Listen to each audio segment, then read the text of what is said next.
Bismillahirrahmanirrahim. Assalamualaikum warahmatullahi wabarakatuh. Waalaikumsalam warahmatullahi wabarakatuh. Yang saya hormati Bapak Ibu guru yang bersedia berkenan hadir pada acara saya, diskusi dengan saya, sharing dengan saya, ya Bapak Ibu. Pertama-tama puji syukur marilah kita panjatkan kehadiran Allah Subhanahu wa taala yang mana pada hari ini alhamdulillah kita dapat berkumpul di tempat ini. Mudah-mudahan kita diberi kelancaran dan kesehatan, amin ya rabbal alamin. Sebelumnya saya di sini adalah calon guru penggerak angkatan 10.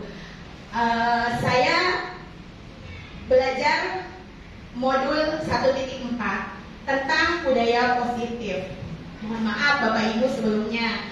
Di sini saya bukan menggurui, saya bukan mengajarkan, tetapi kita hanya sharing sekedar apa sih yang saya dapat ilmunya, apa sih yang ilmu saya dapat selama pendidikan calon guru penggerak ini. Dan kebetulan di sini saya membuat paparannya tentang menyebarkan pemahaman budaya positif.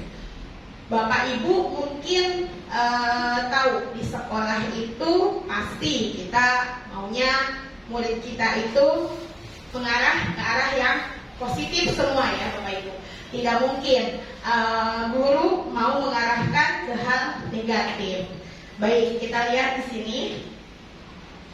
Budaya positif di sekolah itu dapat membentuk karakter murid. Membentuk karakter murid, guru, bahkan visi misi sekolah aja dapat terwujud. Kenapa? Karena dukungan dari warga sekolah semuanya.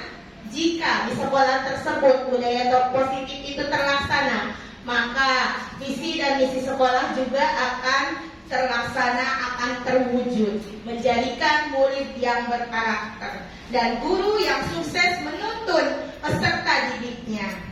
Ya, baik, kita lanjutkan. Dalam konsep budaya positif ini ada beberapa bagian yang akan kita bahas di sini. Ada yang pertama yaitu tentang disiplin positif dan nilai-nilai kebajikan universal. Yang kedua, ada teori motivasi, hukuman, dan penghargaan, juga restitusi. Yang ketiga, tentang keyakinan kelas. Yang keempat, tentang kebutuhan dasar manusia dan dunia berkualitas.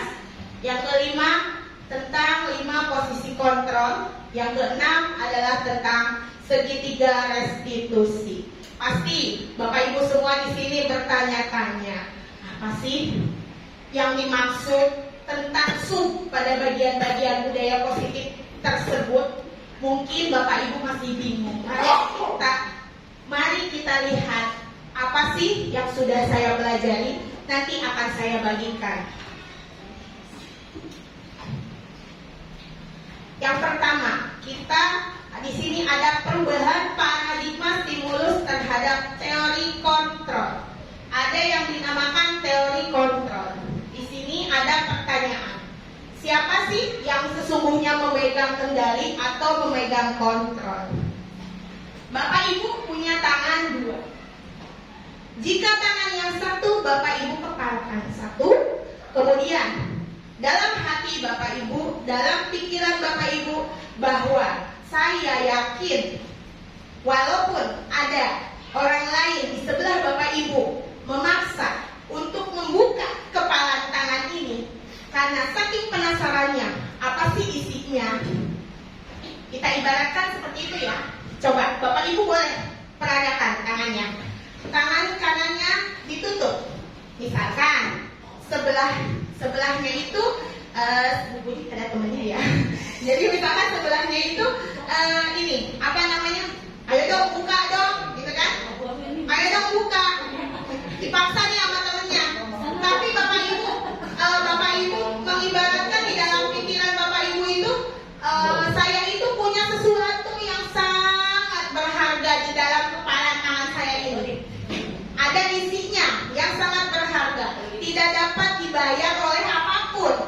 meskipun dibayar oleh uang ataupun diiming-imingin hadiah atau apapun, Bapak Ibu tetap tidak mau membuka kepalan tangan ini. Kemudian kita kembali lagi ke pertanyaan di depan. Siapa yang sesungguhnya memegang kendali atau memegang kontrol? Jadi kepalan ini berarti siapa yang memegang kontrol itu? Diri sendiri. Jadi segala sesuatu itu dilakukan oleh diri sendiri. Yang tahu semuanya adalah diri sendiri. Dan yang tahu di dalam isi kepalan tangan kita adalah diri sendiri. Kita ingin murid kita itu menjadi sukses. Yang pertama, contohnya, kita sudah dinilai dari mana? Apakah dari luar faktornya? Tidak, tentu tidak. Tentu dari dalam diri sendiri. Ya, baik, kita lanjutkan. Ini yang dinamakan teori kontrol menurut Dr. William Glasser. Di sini ada miskonsepsi tentang ilustrasi guru mengontrol murid. Pada dasarnya, kita tidak dapat memaksa murid untuk berbuat sesuatu jikalau murid tersebut memilih untuk tidak melakukannya. Walaupun tampaknya guru sedang mengontrol perilaku murid. Hal demikian terjadi karena murid sedang mengizinkan dirinya dikontrol. Saat itu, bentuk kontrol guru menjadi kebutuhan dasar yang dipilih oleh murid tersebut.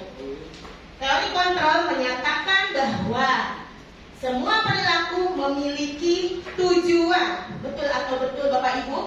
Betul. Semua perilaku memiliki tujuan. Jika di kelas anak didik kita punya perilaku baik, ada tujuannya atau tidak? Ada. Jika, mohon maaf, tidak ada yang bandel ya. Misalkan kurang baik di kelas, misalkan posisi murid kita perilakunya kurang baik, tentu kita pasti kesel, gitu kan? Sama seperti saya, manusiawi ya Bapak Ibu. Itu pasti perilaku tersebut tidak disukai. Baik, selanjutnya ilustrasi bahwa semua penguatan positif, efektif dan bermanfaat. Penguatan positif atau bujukan adalah bentuk kontrol. Segala usaha untuk mempengaruhi murid agar mengulangi suatu perilaku tertentu adalah suatu usaha untuk mengontrol murid tersebut. Dalam jangka waktu tertentu, kemungkinan murid tersebut akan menyadarinya dan mencoba untuk menolak bujukan kita, atau bisa jadi murid tersebut menjadi tergantung pada sang guru untuk berusaha. Itu yang kedua. Yang ketiga, ilusi bahwa kritik membuat orang merasa bersalah dapat menguatkan karakter. Menggunakan kritik dan rasa bersalah untuk mengontrol murid menuju pada identitas gagal. Nanti di slide selanjutnya kita akan membahas identitas yang gagal seperti apa ya Bapak Ibu. Di sini mereka belajar untuk merasa buruk tentang diri mereka. Mereka mengembangkan dialog diri yang negatif, kadangkala sulit bagi guru untuk mengidentifikasi bahwa mereka sedang melakukan perilaku ini. Karena seringkali guru cukup menggunakan suara halus untuk menyampaikan pesan negatif. Ya, tidak semua guru. Kadang-kadang saya sendiri pun di kelas tidak bisa dengan suara halus karena sudah terlanjur kesal. Kadang-kadang seperti itu ya Bapak Ibu. Kita harus kembali lagi mengontrol diri sendiri. Ya, selanjutnya yang terakhir yaitu ilusi bahwa orang dewasa itu memiliki hak untuk memaksa. Banyak orang dewasa yang percaya bahwa mereka memiliki tanggung jawab untuk membuat murid-murid berbuat hal-hal tertentu.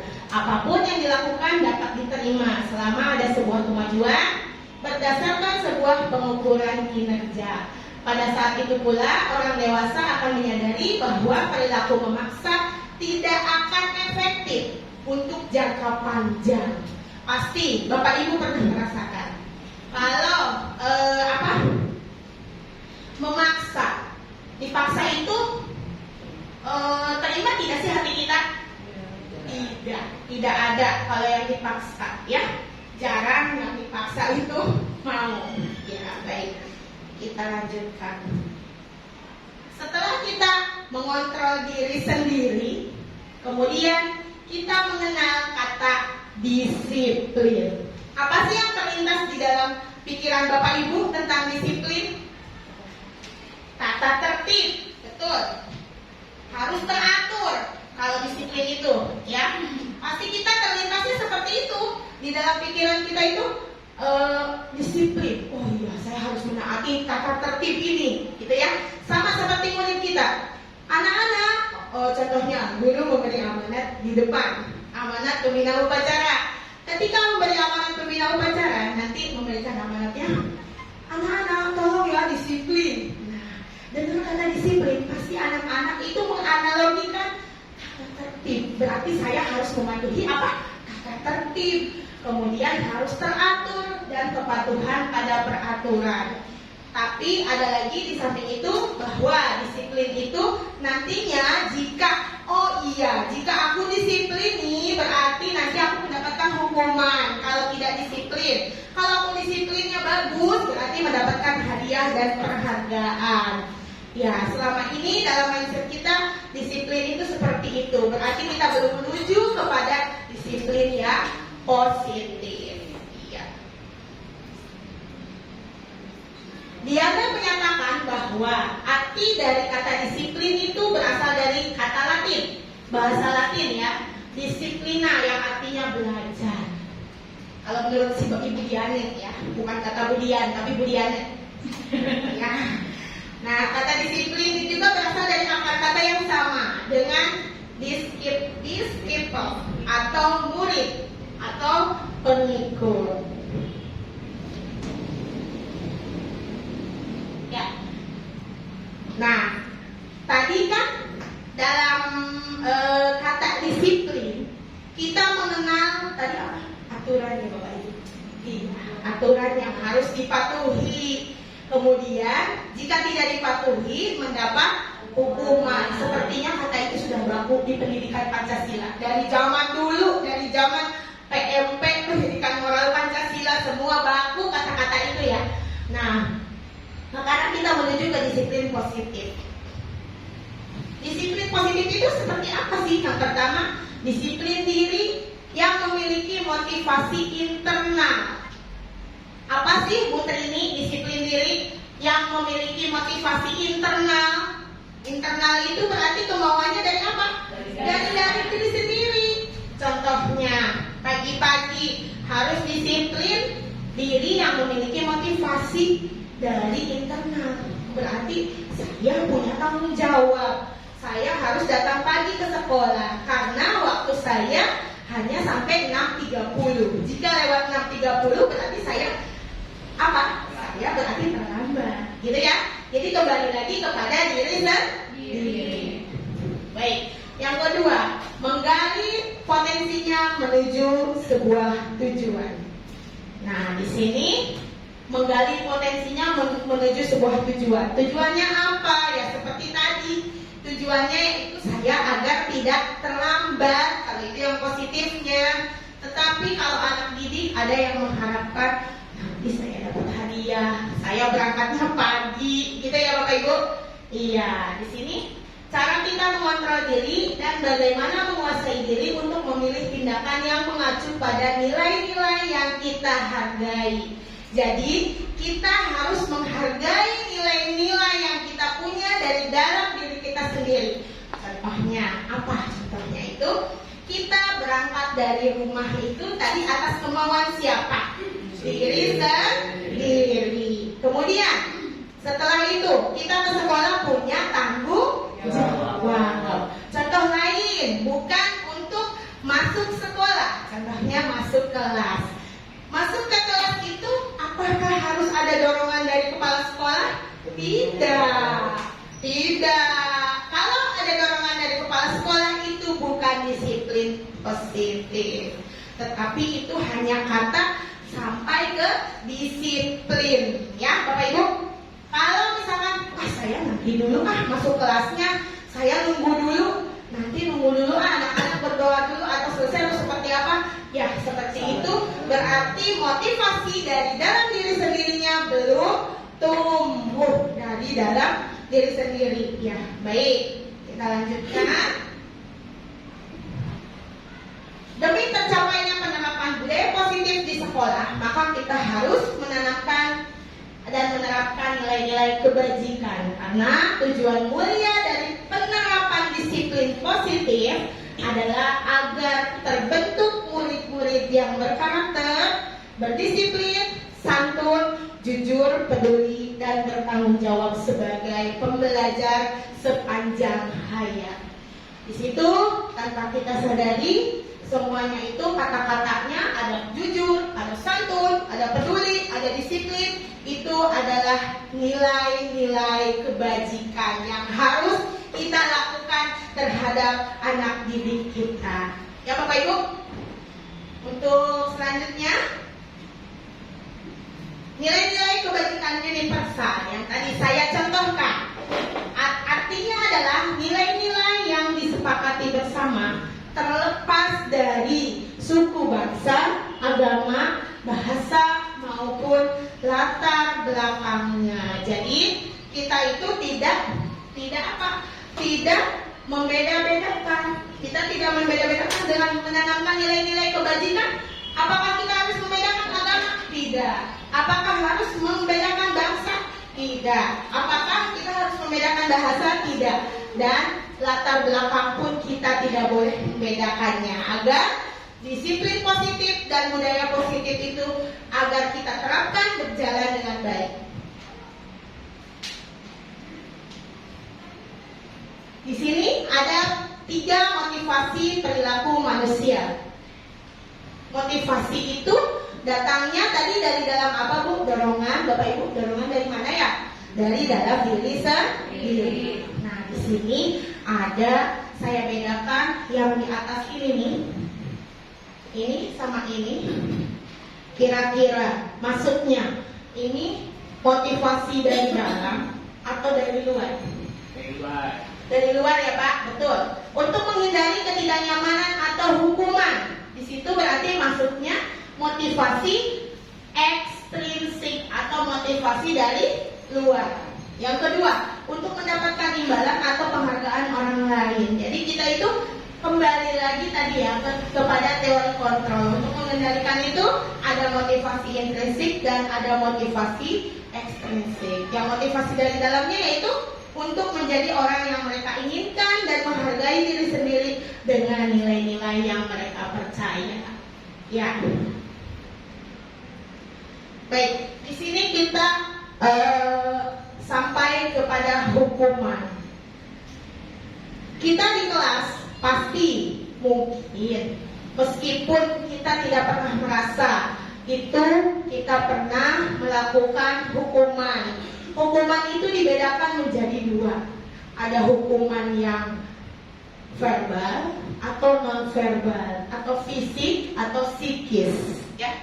Kalau fisik itu kamu berdiri di depan kelas kayak guru zaman old ya, zaman dulu. Kalau zaman dulu kita mungkin pernah merasakan ya, lagi zaman kita sekolah SD, pasti kita berdiri di depan dan tangan kita itu memegang telinga. Mungkin Bapak Ibu pernah merasakan, itu termasuk namanya hukuman fisik. Iya. Kalau untuk hukuman yang verbal, yang dari ucapan ya, ucapan itu misalkan menjudge si anak tersebut itu namanya penghukum. Misalkan saya tidak suka gitu, ini apa kamu harus begini gitu kan. Nanti kamu harus ini. Jadi bisa membuat psikisnya, membuat hatinya itu jadi jadi sedih atau jadi mengingat terus. Ya, anak SD biasanya kan, oh iya, guru saya itu lagi kelas 1 atau kelas 2, kayaknya Bu Puji baik banget, nggak pernah marah. Contohnya seperti itu ya, nggak pernah menghukum. Anak kecil itu pasti akan mengingatnya sampai nanti dia dewasa. Ya Bapak Ibu, ya di sini itu hukuman itu tidak terencana, selalu tiba-tiba. Mungkin Bapak Ibu tanpa Bapak Ibu sadari di kelas tiba-tiba hukuman itu tidak terencana dan tiba-tiba aja terjadi. Karena sedang belajar, anaknya bercanda seperti apa, langsung karena membuat jengkel atau apa, jadi Bapak Ibu langsung tiba-tiba saja menghukum, tersirat. Karena hukum untuk perilaku negatif itu suka datangnya tiba-tiba ya Bapak Ibu. Iya, yang kedua itu murid tidak tahu apa yang akan terjadi atau dilibatkan. Jadi hukuman itu secara tiba-tiba. Pak Dito di kelas jangan main handphone, contohnya seperti itu. Itu kan tiba-tiba ya, tanpa dilibatkan, tanpa diberitahu terlebih dahulu. Jadi tiba-tiba mengalir begitu saja gitu. Itu namanya hukuman. Nah, bersifatnya satu arah itu menjudge seseorang. Jadi langsung satu, Bulina, kamu ini gitu. Jadi tidak melibatkan orang lain. Itu yang dinamakan hukuman. Lebih baik lagi mungkin kita sebagai pendidik yang beriman bertakwa, mungkin kita nanti harus menghindari hal-hal yang seperti itu, karena hukuman psikis yang hukuman verbal itu nanti ujung-ujungnya kita ke perundungan ya Bapak Ibu, bullying ya. Kan sekarang sedang digadang-gadangkan bahwa semua sekolah itu wajib anti bullying ya. Bukan hanya dari ibu gurunya saja, dari bapak gurunya saja, tetapi dengan sesama teman juga sama ya. Dengan sesama teman di kelas juga tidak boleh ada pembulian. Kita pun sama sebagai guru, sampai di kelas itu harus ngasih lagu anti bully ya. Di kelas itu kita ngasih videonya sampai anak-anak senang gerakan-gerakannya. Kalau untuk anak kelas rendah ya Bu Puji, kelas 1 kelas 2 bisa semuanya itu gerakan anti bullying. Tapi kita berusaha sebagai guru harus menghindari hukuman-hukuman yang seperti itu. Baik, di sini kita lanjutkan, ada lagi yang namanya konsekuensi. Apa sih konsekuensi itu? Konsekuensi itu terencana atau disepakati sesuai peraturan atau dinamakan konsekuen ya. Kita biasanya menyebutnya konsekuen. Anak-anak kita pasti kan kita konsekuen di kelas tidak boleh makan. Nah, kan di bawah sudah ada tulisan, kita harus menjaga konsekuensinya. Kalau di kelas itu tidak boleh membawa makanan. Itu ya contohnya ya, seperti itu. Yang kedua, sebenarnya murid itu tidak nyaman di sini ya. Murid dibuat tidak nyaman. Kenapa tidak nyaman? Karena anak-anak, saya maunya begini, saya maunya begitu, gitu ya. Karena terbentur dengan peraturan yang harus konsekuensi itu harus mengikuti. Jadi ya terpaksa seperti itu. Kemudian sikap guru yang selalu memonitori murid. Jadi karena dengan konsekuensi itu ya tadi yang seperti saya katakan, ke atas tidak boleh bawa makanan. Konsekuensinya apa? Sudah tahu ya, sudah jelas seperti itu. Ya. Baik, di sini ada restitusi. Restitusi itu proses menciptakan kondisi bagi murid untuk memperbaiki kesalahan. Yang kedua, proses kolaboratif yang mengajarkan murid untuk mencari solusi sendiri. Jadi tadi kita sudah bahas 3 ya, ada hukuman, ada konsekuensi, dan ada restitusi.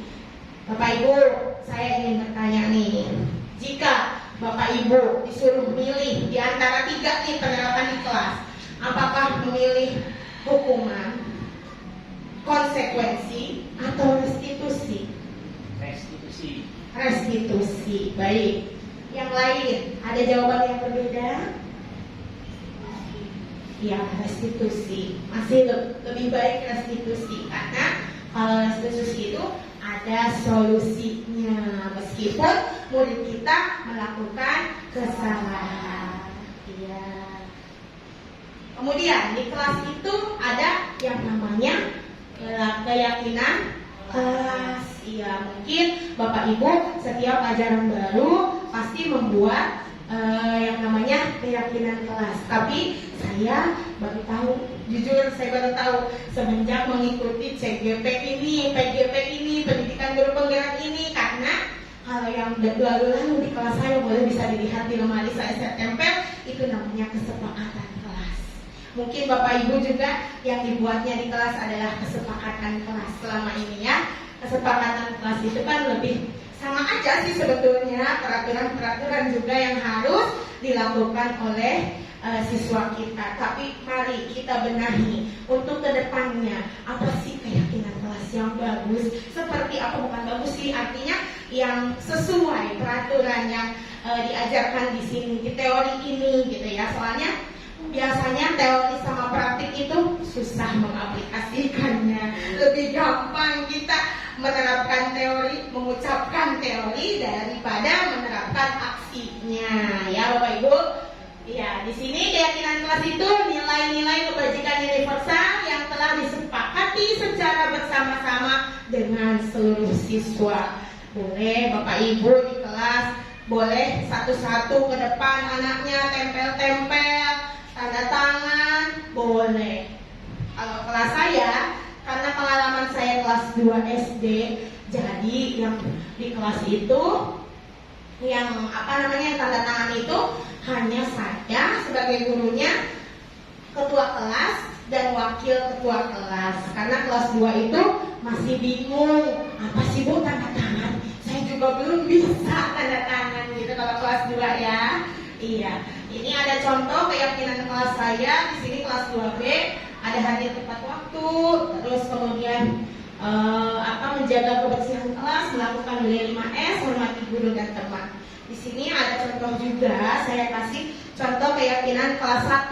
Kelas 1 itu kelas rendah ya, kelas rendah boleh. Di sini ada setiap anggota kelas perlu belajar, setiap anggota kelas perlu senang, setiap anggota kelas perlu melakukan tugas, setiap anggota kelas perlu saling menghargai, dan setiap anggota kelas perlu merasa aman. Ya, itu di kelas kita seperti itu ya. Bu Puji boleh diterapkan di kelas 1. Misalkan setiap anggota kelas itu perlu belajar. Misalkan perlu belajar, memang semua siswa datang ke sekolah untuk apa? Untuk belajar. Ya Bu Puji ya. Boleh diterapkan di kelas saya juga boleh. Saya kan kelas 2, Bu Puji kelas 1. Kelas 3 juga masih boleh untuk menggunakan ini. Setiap anggota kelas perlu melakukan tugas, karena meskipun kita sudah dilarang untuk membuat PR, ya kan pemerintah sempat ya mencanangkan tidak ada siswanya diberi PR gitu ya. Tapi memang kita jika tidak memberikan latihan kepada siswa, maka siswa itu tidak akan memaknai. Nanti yang ada, kalau siswa tidak diberikan latihan, malah nanti di kelasnya siswa tersebut nanti malah main-main, malah ujung-ujungnya student center ya. Jadi gurunya yang ceramah, gurunya yang capek di depan, nah siswanya tidak latihan, tidak mengerjakan tugas. Nyampe rumah ditanya orang tuanya, ngapain nak di sekolah tadi belajar sama ibu guru? Di sekolah itu tadi belajarnya hanya mendengarkan bu guru mah gitu. Jadi memang kewajibannya seperti itu. Kemudian setiap anggota kelas perlu saling menghargai. Ini kelas rendah juga sekarang sudah mengerti tentang ledek-ledekan atau bully. Tapi bulinya bully ringan ya, yang pembulian yang ringan. Ya, jadi harus saling menghargai. Dan kadang-kadang kebiasaan-kebiasaan di rumah, kebiasaan bergaul bersama teman-teman di lingkungannya dibawa ke sekolah. Kemudian setiap anggota kelas perlu merasa aman. Jadi di kelas itu tidak ada yang mengganggu. Biasanya anak kelas 1, kelas 2 dikit-dikit lapor, ibu guru si ini gak gangguin saya. Berarti anak tersebut merasa tidak aman. Begitu ya Bapak Ibu, kira-kira untuk yang kelas rendah. Iya. Ya. Yang sekarang contoh yang untuk kelas tinggi. Boleh Bu Herlina juga ya menggunakan seperti ini, boleh. Misalkan di kelas selalu bersikap positif gitu ya. Karena kalau bersikap negatif terus, contoh anak laki-laki, nanti bersikapnya negatif, kesel sama temennya, dikit-dikit cubit, dikit-dikit pukul atau tunjuk, gitu-gitu ya Bu. Iya. Kemudian senantiasa menjadi diri terbaik. Maksudnya bukan terbaik itu bukan harus nilainya yang terbaik ya Bu, tapi menjadi terbaik itu karena sudah menuju remaja, jadi harus intinya sikapnya baik gitu. Kemudian percaya dan menghormati orang lain serta barang miliknya. Nah, harus percaya kepada teman. Hilang pensil karena sudah kelas tinggi, nyalahin temannya gitu ya.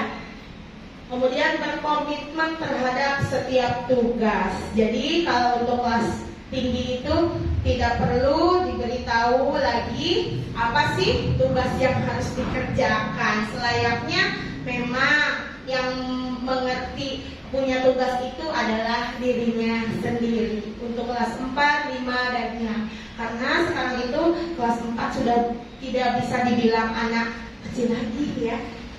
Bisa dirasakan. Anak sekarang itu, anak kelas 4 itu sudah seperti anak dewasa, udah menuju remaja. Udah beda ya sekarang. Kemudian senantiasa membantu. Jadi dibiasakan senantiasa membantu. Silahkan boleh nanti diterapkan di kelas masing-masing untuk kelas rendah ataupun kelas tingginya. Nah, di sini dari keseluruhan tadi kita ya, ada tentang disiplin, ada tentang hukuman, ada tentang pokoknya intinya yang menuju kepada budaya positif. Apa sih di sini itu? Pasti semua orang punya kebutuhan. Di sini ada kebutuhan dasar manusia. Jadi semua manusia itu punya kebutuhan, Bapak Ibu ya. Iya. Kebutuhan dasar manusia itu segala sesuatu yang kita lakukan untuk mendapatkan apa yang kita inginkan. Betul apa betul? Betul. Iya. Kebutuhan dasar segala sesuatu yang kita lakukan. Kita lakukan juga atau tidak? Kita lakukan, baru kita mendapatkan apa yang kita inginkan. Iya. Kalau kita hanya mempunyai niat keinginan, apakah kita akan mendapatkan? Tidak, ya. Tidak ada segala sesuatu yang didapat dengan cara instan, gitu ya. Iya. Sesuatu yang kita lakukan itu memiliki tujuan tertentu. Nah, ada tujuannya. Sesuatu yang kita lakukan itu ada tujuannya, bahwa saya ingin apa, gitu ya. Nah, tujuan tertentu, semua usaha yang kita lakukan adalah memenuhi kebutuhan dasar. Jadi usaha-usaha yang kita lakukan adalah untuk memenuhi kebutuhan kita. Jangan jauh-jauh. Contohnya, selain kita mengajar, ya, selain kita mengajar di sekolah, tentu kita ada keinginan lain. Untuk apa? Kita kan punya gaji. Untuk apa? Untuk kebutuhan. Betul tidak? Iya, betul. Untuk kebutuhan diri sendiri ya. Nah, di sini kebutuhan dasar manusia itu ada 5. Seperti tadi saya katakan di depan, 5 kebutuhan dasar manusia. Yang pertama yaitu kebutuhan bertahan hidup. Ya, semua orang butuh kebutuhan untuk bertahan hidup.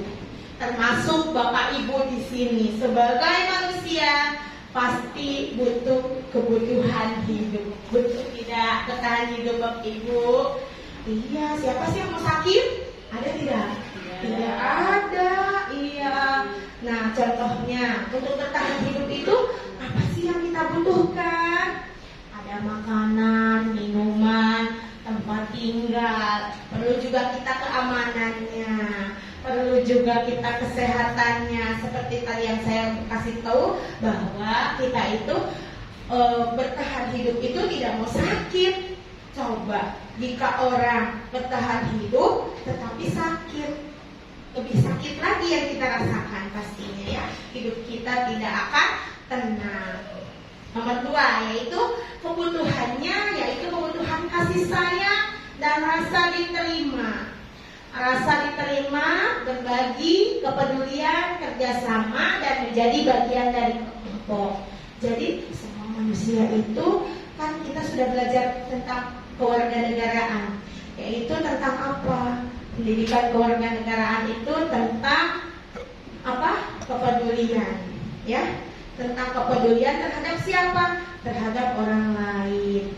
kita harus berbagi. Disitulah masuk kepada kebutuhan manusia, dasar manusia, yaitu kebutuhan kasih sayang dan rasa diterima.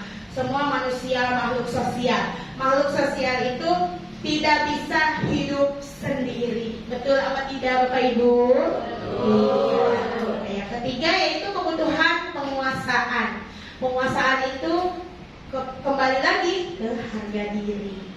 Terus keinginan untuk dianggap. Iya, saya siapa? Gitu ya. Misalkan di sekolah ini kita menempatkan diri, oh saya guru, saya punya rekan di sekolah, saya tidak sendiri hidupnya gitu. Nah di situ ada lagi memimpin dan berprestasi diakui dan didengar. Jadi kita itu sebagai manusia pasti pengen didengar. Nggak mungkin lah kita harus ada kesempatan berbicara ataupun apa, kita juga harus ingin didengar oleh orang lain. Kalau kita, Pak Dito, contohnya Pak Dito, memendam rasa sendiri, itu bisa tidak Pak Dito? Tidak bisa. Iya, jadi harus didengar oleh orang lain. Iya betul Bu. Kalau sendiri itu nanti lama-lama jadi penyakit ya Bu. Iya betul. Nah yang keempat, kebutuhan kebebasan. Di sini kebebasan itu mandiri. Mandiri itu oh iya saya bisa sendiri gitu, bebas. Saya tidak ada yang mengatur gitu ya. Di sini tuh memiliki pilihan. Saya mau makan apapun bebas, saya mau ngapain pun bebas. Jadi kita itu manusia itu pasti butuh kebebasan. Meskipun apa-apa kita harus taat ya. Kalau yang satu kita harus taat ke agama. Kalau ke suami mah nggak boleh ya, izin ya. Iya. Jadi kita di situ tidak diberikan kebebasan. Ya. Kemudian mencoba hal baru. Ya itu bebas kalau mencoba hal baru. Mampu mengendalikan arah. Kita juga kita kan di Indonesia ibaratkan bebas memilih. Apa sih? Demokrasi ya, negara Indonesia itu negara demokrasi, bebas memilih. Ya, yang kelima yaitu kebutuhan kesenangan. Kesenangan kita itu jangan setiap hari kerjanya kerja aja di depan laptop, kerja aja menghadapi murid-murid. Apakah kita tidak jenuh? Jenuh tentu. Kita pasti butuh apa? Butuh hiburan, ya, butuh tertawa, kita butuh humor, ya. Refreshing. Itulah 5 kebutuhan dasar manusia. Ya. Nah, di sini kebutuhan manusia itu ada yang namanya dunia berkualitas. Apa sih dunia berkualitas itu? Dunia berkualitas itu tempat khusus dalam pikiran Anda, tempat Anda menyimpan gambaran representasi dari semua yang Anda inginkan. Bisa berisi orang-orang, bisa hal-hal apa saja yang terbaik dalam hidup Anda dan membuat Anda merasa bahagia dan terpenuhi kebutuhan dasar Anda. Sekarang saya mau bertanya kepada Pak Dito. Pak Dito kan laki-laki nih. Kebutuhan dunia berkualitas, ya. Di sini berisi orang-orang. Siapa sih orang yang terpenting dalam hidup Anda, Pak Dito? Ya, orang tua ya. Orang tua itu lebih penting dalam hidup Anda. Pak Yadi siapa orang yang paling penting dalam hidup Pak Yadi? Istri. Iya. Kemudian siapa kemudian? Anak dan suami. Iya, semua hampir semua. Bu Yani siapa Bu Yani? Anak dan orang tua. Iya. Bu Puji siapa Bu Puji? Enggak ada yang jawabannya Putri ini. Kali kita yang jawabannya teman Putri ini gitu sebutin gitu ya. Iya, intermezzo ya. Jadi berisi tentang orang-orang. Kemudian apa sih yang membuat hal yang terbaik ketika kita melaksanakan sesuatu itu yang menurut kita sudah kita anggap benar, tetapi ada yang mematahkan semangat kita. Apa sih yang kita lakukan? Kita itu pasti bimbang. Apa sih? Kita harus maju terus, apa kita mundur? Gitu ya? Pasti begitu. Pasti begitu. Iya. Di situ kita itu berarti menghadapi dunia berkualitas. Di situ ya, Bapak Ibu. Iya. Kemudian apa sih yang membuat Anda merasa bahagia? Bahagia itu kita ngapain aja? Bahagia itu diciptakan oleh siapa? Diri sendiri. Iya. Anda Ada nggak yang orang bahagia diciptakan oleh orang lain? Tidak. Ada. Kita melihat apa? Kita melihat monyet tertawa. Mungkin kita ketawa gitu ya. Iya. Itu kita ibaratkan kepada hewan. Itu biar nggak masuk gitu mas. Iya. Nah, jika kita sedang merasakan hal seperti itu, berarti di sini orangnya berkualitas semua. Berarti di sini itu Bapak Ibu semua orang-orang yang orang-orang yang kita sayangi, paham semua, ya, berarti paham semua. Terus hal-hal yang terbaik dalam hidup kita yang terjadi paham semua, cara mengatasinya paham semua, dan kemudian yang terbaik dalam hidup kita dan yang membuat kita bahagia itu apa? Jadi terpenuhilah kebutuhan dasar kita sebagai manusia. Iya, kita lanjutkan. Di sini kita sebagai guru ada yang namanya posisi kontrol. Jadi dari depan ya, kalau kita mengulas, saya itu tadi membahas yang pertama tentang apa? Teori kontrol ya. Iya. Kemudian masih pokoknya yang di dalam materi ini semuanya berkesinambungan. Segala sesuatunya dimulai dari diri kita. Di sini ada posisi kontrol. 5 posisi kontrol kita itu ada ini diibaratkan kita di kelas, ya. Mungkin Bapak Ibu pernah mengalami di kelas tanpa kita sadari kita sebagai apa? Ya, kita yang pertama kita menjadi penghukum. Kita tanpa kita sadari pasti kita sudah pernah melakukannya. Yang kedua, pembuat merasa bersalah. Yang ketiga, sebagai teman. Yang keempat, sebagai pemantau. Yang kelima, sebagai manajer. Baik, yang pertama, kita sebagai penghukum. Contoh, hari Senin, Bapak Ibu Guru di lapangan berbaris mengikuti kegiatan upacara bendera. Anak-anak peserta didik juga mengikuti menjadi peserta upacara. Nah, coba menurut Bapak Ibu, anak-anak tersebut, contoh ada satu siswa tidak memakai sepatu sesuai aturan. Aturan sekolah kan ada, tata tertib sekolah ada ya. Misalkan seperti itu. Kemudian setelah selesai upacara, pengatur upacara atau petugas bapak-bapak atau ibu guru misalkan ya di depan. Kamu nggak pakai itu ya, nggak pakai sepatu. Kok kamu berbeda sepatunya? Gitu. Kan, gitu kan? Secara tidak langsung Bapak Ibu itu sudah menghukum secara apa? Secara apa itu Bapak Ibu guru? Verbal, ya. Kamu ke depan. Itu di situ sudah dipermalukan di depan teman-teman yang lainnya. Jadi kita harus dilakukan atau dihindari. Dilakukan atau dihindari? Dihindari, karena hal itu tidak baik untuk terus dilakukan untuk jangka panjang. Iya. Terus ada lagi yang tidak memakai bajunya, contohnya hari Senin itu kan putih merah. Seluruh Indonesia saya suka lihat di berita-berita kalau pagi ya, itu semuanya pakai baju putih merah. Tiba-tiba nih di gedung 1 ada di depan lagi upacara memakai baju pramuka.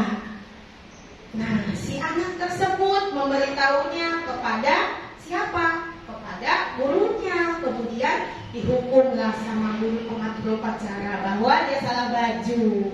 Ya, tolong dihindari. Nanti untuk kedepannya kita hindari hal-hal yang seperti itu. Kita bisa diajak baik-baik berbicara, nanti ada solusinya. Nanti akhir juga akan saya paparkan tentang solusi-solusi yang seperti itu. Ya, yang kedua yaitu membuat merasa bersalah. Ibu kecewa sama kamu setiap hari kamu pakai baju ini. Itu membuat merasa bersalah. Hati-hati Bapak Ibu untuk membuat merasa bersalah ini. Kata-kata kita yang kita lontarkan, kita tidak sadari, itu teringat sampai kapanpun, ya. Bahkan kita harus hati-hati karena anak sekarang itu bisa mengadu kepada orang tuanya hal yang berbeda, ya.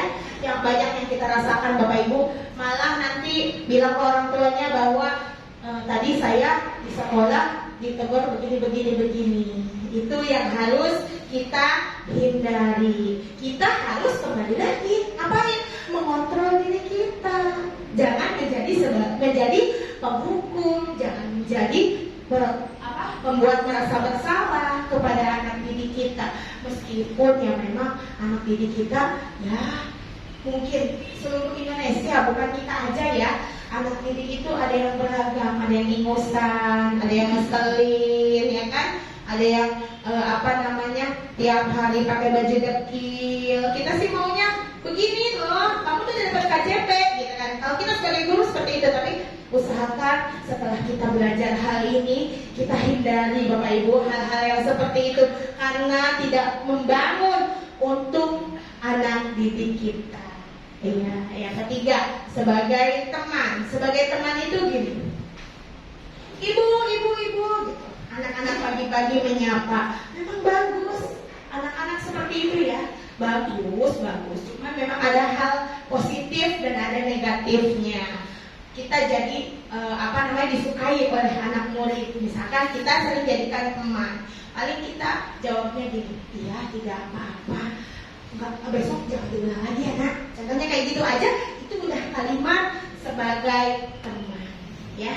Jadi kita itu tidak harus berbuat harus disukai oleh semua siswa kita, tidak. Dengan cara kita mengatasi masalah mereka aja dengan cara kita hanya bilang tidak apa-apa nak, besok beda ya nak, besok jangan seperti ini lagi ya nak. Itu saja kita sebetulnya sudah posisi kontrol kita sebagai temannya, ya. Yang keempat, pemantau. Jadi kalau pemantau itu apa? Kayak anak kelas 1, apa-apa diliatin, terus apa-apa kita yang ngatur gitu ya. Itu pemantau seperti itu. Kemudian manajer. Setiap hari kita sebagai manajer, tentu ya di kelas kita sebagai manajer, saya pun kadang-kadang suka begini terlontar anak-anak kalau ngobrol apa sih? Misalkan murid saya lagi ngobrol nih berdua, ngobrol apa sih nak? Kan ada ibu guru di depan, gitu kan? Nah terus kata anak murid saya gini, ibu tadi saya lagi ngobrol nanya ini bu, kamu kan tahu yang paling pintar itu siapa di kelas ini? Mungkin bapak ibu juga secara tidak sadar pernah melakukan seperti itu ya. Nah seperti itu boleh dilakukan ya. Jadi agar anak itu bertanya tidak hanya kepada temannya, boleh juga terhadap teman sejawat, tetapi alangkah baiknya boleh bertanya kepada bapak ibu gurunya, gitu ya. Itu kita sebagai manajer. Dari kelima posisi ini, kita itu memang dari 5 posisi ini tuh semua kita harus mengontrol diri, ya Bapak Ibu. Semua boleh dilaksanakan, boleh-boleh saja, tapi ada kontrol dirinya. Kita harus kita harus memikirkan akibatnya itu seperti apa nantinya, gitu ya. Seperti menjadi penghukum, oh iya ada ininya, nanti ada sebabnya seperti apa, gitu ya. Ya, baik, di sini ada yang namanya segitiga restitusi. Apa sih segitiga restitusi itu? Suatu proses dialog yang dijalankan oleh guru dan murid agar dapat menghasilkan murid yang mandiri dan bertanggung jawab. Ya. Jadi mungkin rekan-rekan CJP juga yang satu sekolah sama saya, kemarin kita sudah melaksanakan segitiga restitusinya pada demonstrasi kontekstualitas. Nah, pada segitiga restitusi ini kita diperintahkan untuk membuat skenario ya, skenario segitiga restitusi. Nah, cara untuk cara untuk menghasilkan murid yang mandiri dan bertanggung jawab itu adalah seperti apa? Pasti setiap kelas ini ada, setiap kelas Bapak Ibu ada anak-anak yang bermasalah. Contoh, dimulai dari anak-anak tidur di kelas. Ada atau tidak Bapak Ibu? Ada. Tidur di kelas, terlambat. Ada terlambat? Bahkan sampai berantem. Ada tidak? Ada. Caranya seperti apa untuk menyelesaikan masalahnya? Menyelesaikan masalahnya yaitu dengan mengajak murid tersebut berbicara berdua, ya, dengan Bapak Ibu gurunya. Mungkin kalau di SMP dan SMA ada guru BK-nya ya. Kalau kita kan merangkap semua, guru SD itu guru hebat. Guru SD itu guru hebat, bisa menyelesaikan semua masalahnya. Karena guru SD itu semua mata pelajaran kita ajarkan, sampai pembentukan karakter, pendidikan karakter, semua kita ajarkan. Sampai penanganan masalah pun kita yang harus menangani. Ya. Mungkin siapa yang mau berbagi di sini, di kelasnya ada yang bercanda atau bercandanya kelewatan atau apa, boleh nanti kita bahas bersama-sama. Siapa yang punya cerita di kelasnya? Ayo, siapa boleh berbagi? Siapa? Bu Lina mau berbagi? Boleh, silahkan. Ya, ini kebetulan hari ini ada kasus anak laki-laki dan perempuan bertengkar. Terus pertengahannya sih sebenarnya tadinya langsung sepele, tapi akhirnya sampai ada yang menangis. Dan ketika pulang, saya panggil yang anak-anak yang berkasus tadi itu. Setelah saya panggil, pertama saya tanya dulu ada apa tadi. Terus ketika mereka sudah menjawab, oh penyebabnya ini, ternyata ya. Terus gimana solusi kalian kalau sudah kejadian seperti ini? Mereka menjawab sendiri. Satu, saya harus minta maaf Bu, ya betul. Terus apa lagi? Ada yang bilang tidak mengulanginya lagi Bu. Ya. Mulai kapan kamu mau berubah seperti yang kamu bilang tadi? Terus mereka bilang hari ini Bu. Sudah yakin? Ya. Oke, Bu Lina pegang ucapan kalian seperti itu sebetulnya. Oh iya, terima kasih. Luar biasa. Secara tidak langsung, Bu Lina ini tadi sudah melaksanakan segitiga restitusi. Yang dinamakan segitiga restitusi itu seperti apa sih? Mana ya? Nah, yang dinamakan segitiga restitusi itu tahapannya ada 3, Bu Lina. Contohnya tadi ceritanya Bu Lina di kelas ya, ada siswa yang berantem, anak laki-laki dan perempuan. Secara tidak langsung Bu Lina meskipun tidak mengikuti pendidikan guru penggerak ini, tapi sudah bisa mengatasi masalahnya. Jadi kita itu sudah tidak perlu diragukan lagi deh guru SD, semua sudah tahu bahwa apa yang akan dilakukan sama kita sih. Sebetulnya hal ini itu setiap hari sering kita lakukan, namun kadang-kadang kita tidak menyadari ya. Tadi kita bahas, tadi Bu Lina itu kan tanya, memanggil 2 siswanya yang berantem. Bu Lina tadi nanya, ada apa tadi? Bu Lina itu menstabilkan identitas. Itu maksudnya menstabilkan identitas. Terus Bu Lina tadi menjawabkan anaknya seperti apa tadi, ngapain berantem atau apa gitu ya. Nah itu namanya validasi tindakan yang salah. Kemudian Bu Lina tadi menanyakan keyakinan, ada kata-kata solusinya seperti apa di situ gitu ya. Iya, di situ sudah bagus, sudah baik dalam menanyakan melalui segitiga restitusi tersebut. Iya. Contoh lagi, ada anak di kelas misalkan terlambat. Apa sih? Guru itu pasti menyikapi atau tidak? Menyikapi. Masa gurunya tidak menyikapi? Terus ada lagi anaknya itu kan setiap hari terlambat. Kita itu harus berhak memanggil atau tidak? Memanggil, meskipun anak tersebut, murid tersebut masih kelas 1, ya, masih kelas 1 SD, ya memang wajib. Kita wajib mendidik di sekolah ini, ya.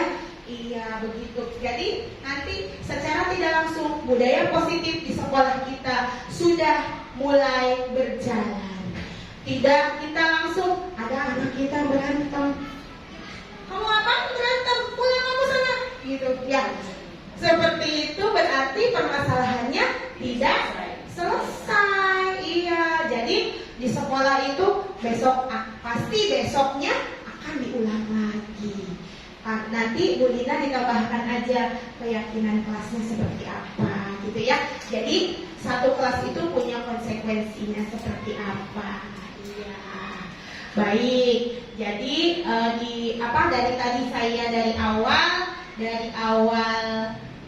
saya paparan di depan tentang budaya positif. Budaya positif itu akan berjalan dengan baik di suatu sekolah apabila ibu gurunya itu konsisten menerapkan budaya yang menurut kita itu baik. Yang menurut kita itu baik itu apa sih? Yang seperti tadi, yang kayak menghukum itu, kita itu harus mengerti hal yang positif dan hal yang negatif. Itu tidak boleh dilakukan. Yang negatifnya itu insya Allah di sekolah yang menerapkan seperti itu, budaya positif akan tercipta. Ya, harapannya kita selama belajar seperti itu pasti kita ingin sekolah kita itu maju dengan menerapkan budaya positif. Iya. Kemudian boleh nggak bantu saya? Apa sih refleksinya dari pembelajaran kita hari ini?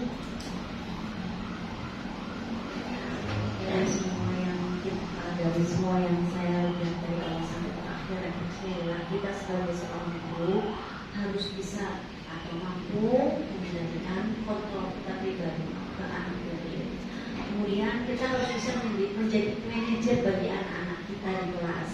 Yang selama ini mungkin tanpa kita pungkiri, kita sebagai guru SD biasanya kalau di kelas kita itu dia di dalam 5 posisi kontrol adanya di sebagai 2, yaitu 2 itu sebagai membuat merasa bersalah, kemudian sama di posisi 5 manajer.